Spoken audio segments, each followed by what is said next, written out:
Assalamualaikum warahmatullahi wabarakatuh. Alhamdulillah rabbil alamin wa bihi nasta'in ala umuri dunya waddin. Asyhadu an la ilaha illallah wahdahu la syarika lah wa asyhadu anna Muhammadan abduhu wa rasuluh. Amma ba'd. Alhamdulillah, kita bersyukur lagi kepada Allah Subhanahu wa taala kerana masih memberikan peluang kepada kita, memberikan masa pada kita untuk kita terus belajar walaupun dalam keadaan kita diuji dengan COVID-19 ini. Namun begitu, walaupun kita tak dapat belajar secara bersemuka, kita teruskan pembelajaran kita walaupun melalui online ini. Kali ini kita akan belajar pelajaran 27 dalam bahagian akhlak. Tajuknya adalah adab bermusafir. Objektif pembelajaran bagi tajuk ini ialah memahami maksud musafir dan dalil galakan bermusafir. Kedua, mempelajari adab-adab, hukum serta hikmah menjaga adab ketika bermusafir. Menjawab soalan kebat dan jawab soalan di bahagian deskripsi. Musafir dari sudut bahasa memberi makna keluar. Dari sudut istilahnya memberi makna seorang yang keluar daripada kawasan bermukim menuju ke suatu tempat yang jaraknya melebihi 2 marhalah. Keluar dari kawasan pemukimannya, pergi ke satu tempat syaratnya lebih daripada 2 marhalah. Dalil galakan bermusafir, firman Allah Subhanahu wa taala, "Qul siru fil ardi fanzuru kaifa bada'al khalq." Surah Al-Ankabut ayat 20. Katakanlah, mengembaralah kamu di muka bumi serta lihatlah bagaimana Allah telah memulakan ciptaan makhluk-makhluk dari asal jadinya. Allah perintahkan kita agar kita pergi siru fil ard, berjalanlah, bermusafirlah di muka bumi, fanzuru, dan lihatlah kaifa bada'al khalq, bagaimana Allah mulakan ciptaan makhluk-makhluknya. Kita lihat yang kedua, dalil galakan musafir yang kedua, firman Allah Subhanahu wa taala, "Qul siru fil ardi fanzuru kaifa kana 'aqibatul ladzina min qabl kana aktsaruhum musyrikin." Qul siru, katakanlah, mengembaralah kamu di muka bumi, kemudian lihatlah bagaimana kesudahan orang yang telah lalu, yang telah dibinasakan.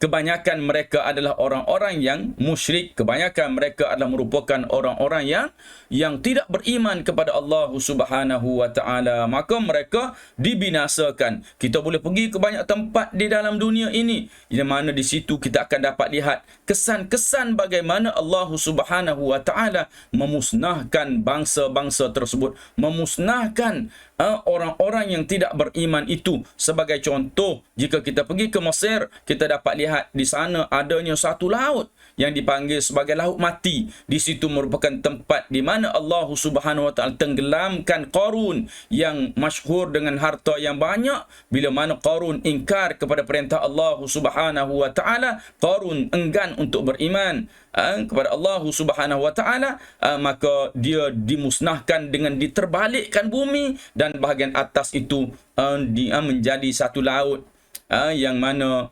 dinamakan di situ dengan Tasik Qarun, ataupun suatu tasik yang luas yang menghampiri laut, yang kita nampak seumpama laut, yang mana tempat itu dinamakan dengan Tasik Qarun. Kesan daripada peninggalan bagaimana Allah SWT telah pun memusnahkan satu makhluk, satu manusia yang kaya raya tetapi tidak ingin beriman kepada Allah SWT. Kita lihat lagi, bila mana kita pergi ke museum di Mesir, kita akan dapat lihat bagaimana adanya mayat Fir'aun yang telah pun dimusnahkan oleh Allah Subhanahu wa taala.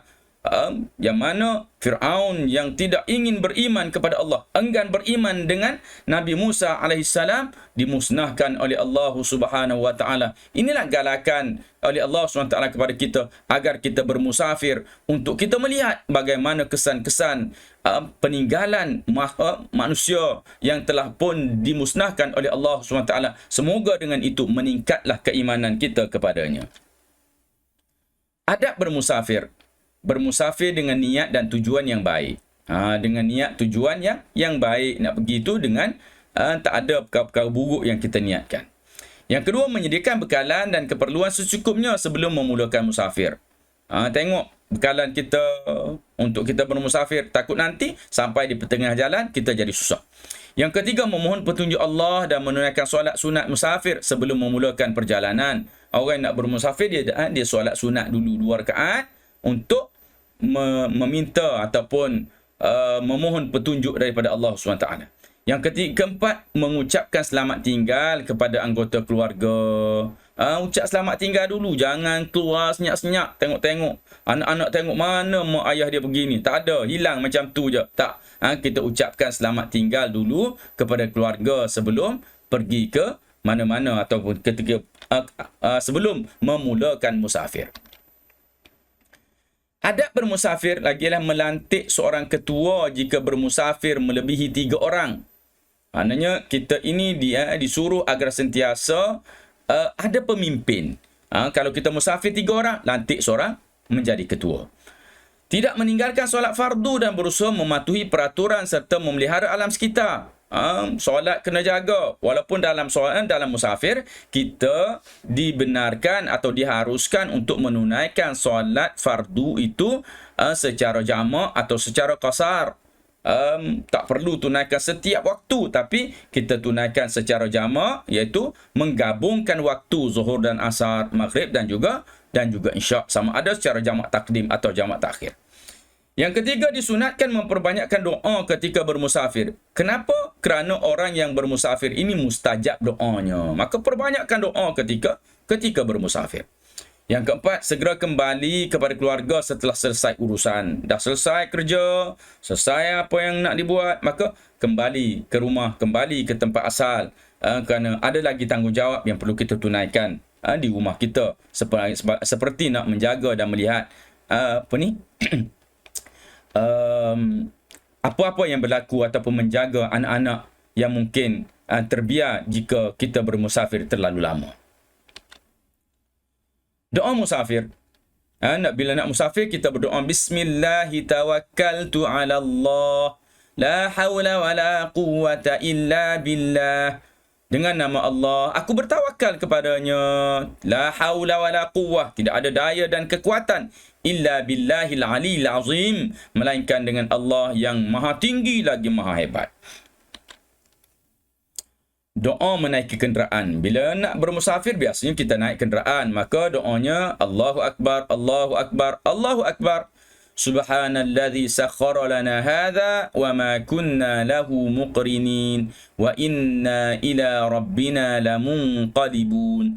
Allahumma inna nas'aluka fi safarina hadha albirra wattaqwa wa minal amali ma tuhibbu wa tarda. Allahu Akbar, Allah Maha Besar, Allah Maha Besar, Allah Maha Besar.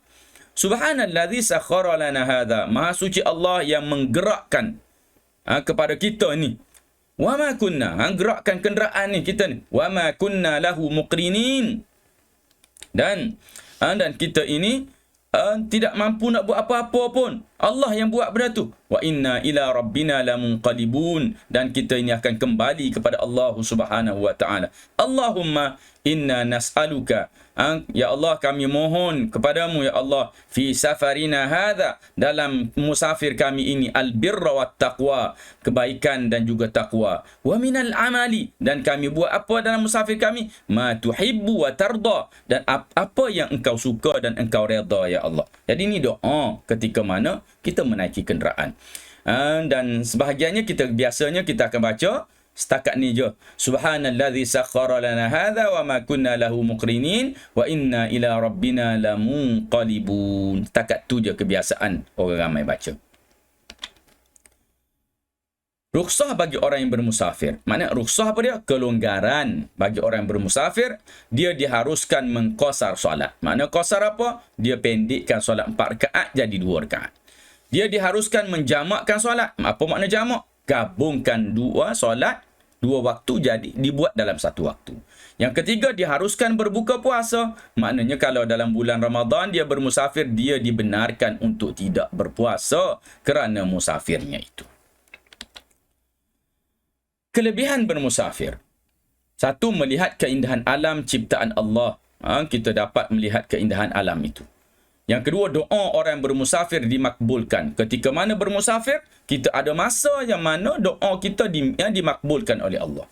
Yang ketiga, menambah ilmu pengetahuan dan meningkatkan keimanan. Kita bermusafir nak tuntut ilmu, maka ilmu kita akan bertambah. Yang keempat, mendidik diri menjadi hamba yang bersabar dan bersyukur. Dalam musafir, pastinya kita akan berhadapan dengan masalah-masalah. Tapi kita sabar, kita syukur, kita masih lagi diberikan nikmat yang begitu banyak oleh Allah SWT. Yang kelima, bergaul dan berkenalan dengan pelbagai bangsa dan budaya. Bila mana kita pergi ke tempat yang jauh, kita jumpa dengan bangsa lain, kita jumpa dengan budaya lain. Dengan itu akan luaslah pemikiran kita, akan luaslah pengetahuan kita, pengalaman kita. Prisma ilmu an Abi Hurairah radhiyallahu anhu qala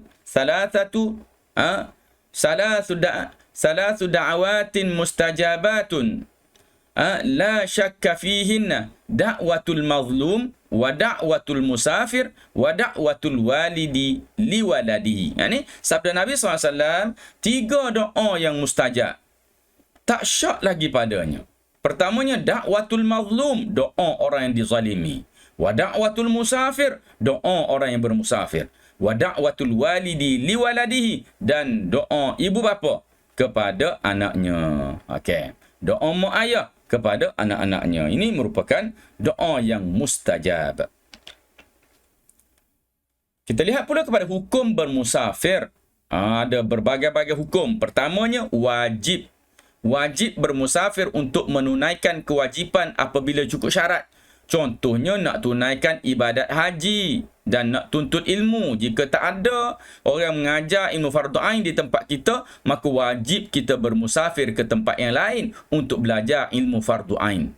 Jadi, orang nak pergi ibadat haji, dia belum pernah pergi, kali pertama baru nak pergi, maka itu kewajipan baginya, maka wajib dia bermusafir.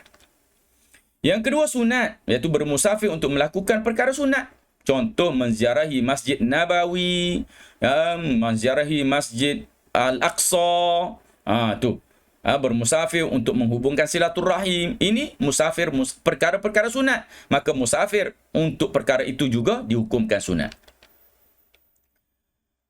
Ketiganya, hukum harus. Musafir untuk melakukan perkara harus. Apa contohnya? Berniaga, menyertai pertandingan sukan. Kan sukan memberikan kebaikan pada tubuh badan. Maka kita pergi bermusafir untuk menyertai pertandingan itu. Maka musafir itu dikira sebagai musafir yang harus. Musafir yang makruh pula, musafir untuk melakukan perkara sia-sia. Contoh, bermusafir tanpa tujuan dan matlamat. Jalan-jalan je, tak ada apa-apa yang nak dibuat. Maka orang itu tak dapat pahala dalam musafirnya. Yang terakhir, haram. Musafir untuk melakukan perkara yang haram. Contohnya, menonton konsert berunsur maksiat. Dan isteri bermusafir tanpa izin suami. Seorang nak pergi tengok konsert pada hari ni, maklumlah kebiasaan konsertnya ada persembahan artis-artisnya, lelaki dan juga perempuan, menari, menyanyi di hadapan khalayak ramai. Di situ kita akan dapat nampak, akan dapat lihat ada perempuan yang menari di hadapan lelaki-lelaki yang ajnabi baginya, menyanyi di hadapan lelaki-lelaki ajnabi baginya. Maka perbuatan itu dikira sebagai perbuatan yang salah, yang haram. Maka kita bermusafir untuk melihat perkara tersebut juga dikira sebagai musafir yang haram. Hikmah bermusafir. Hikmah adab ketika bermusafir ini, perjalanan diberkati oleh Allah. Bila mana kita beradab dalam bermusafir kita, perjalanan kita diberkati oleh Allah SWT. Di sini hikmah beradab ketika musafir sepatutnya. Sila betulkan. Perjalanan diberkati Allah. Adab-adab bermusafir akan merapatkan hubungan antara hamba dengan penciptanya. Ini maknanya keberkatan daripada mana? Keberkatan daripada apabila kita beradab, kita buat adab-adab dalam musafir ini, maka akan dapat merapatkan hubungan antara hamba kita ni dengan pencipta kita. Okey. Yang kedua, memberikan ketenangan hati. Musafir yang dimulakan dengan doa dapat memberikan ketenangan kepada jiwa kerana pergantungan harapnya kepada Allah. Kita ni jaga adab kita berdoa pada Allah SWT, maka kita akan diberikan ketenangan jiwa. Yang ketiga, perjalanan menjadi mudah. Maknanya ketua yang dilantik dapat melancarkan perjalanan dan menyelesaikan masalah yang timbul. Okey. Kemudian lagi ialah mendidik jiwa lebih berdisiplin. Itu adab-adab bermusafir dapat melatih jiwa seorang agar lebih berdisiplin, seperti mengawal emosi sewaktu menempuh kesulitan ketika mana kita bermusafir. Soalan keempat. Sektor pelancongan merupakan salah satu sumber menjana ekonomi negara. Kemukakan hujah anda bagi menyokong pernyataan di atas. Jawapan yang Ustaz sediakan ialah pelancong yang datang pasti akan menggerakkan ekonomi setempat. Hal ini kerana mereka akan membeli barangan atau menggunakan perkhidmatan dari tempat tersebut. Kesannya ekonomi penduduk akan cepat berkembang. Kesimpulannya, kita hendaklah sentiasa menjadi orang yang berdisiplin agar disenangi oleh semua pihak. Baiklah, kita dah sampai kepada penghujung, kepada penutup. Sila klik link di bahagian deskripsi di bawah video ini untuk jawab soalan. Mudah-mudahan kefahaman kamu lebih mantap dengan tajuk ini. Dan Ustaz sudahi dengan aqulu qali hadza wa astaghfirullahal azim li wa lakum. Wassalamualaikum warahmatullahi wabarakatuh.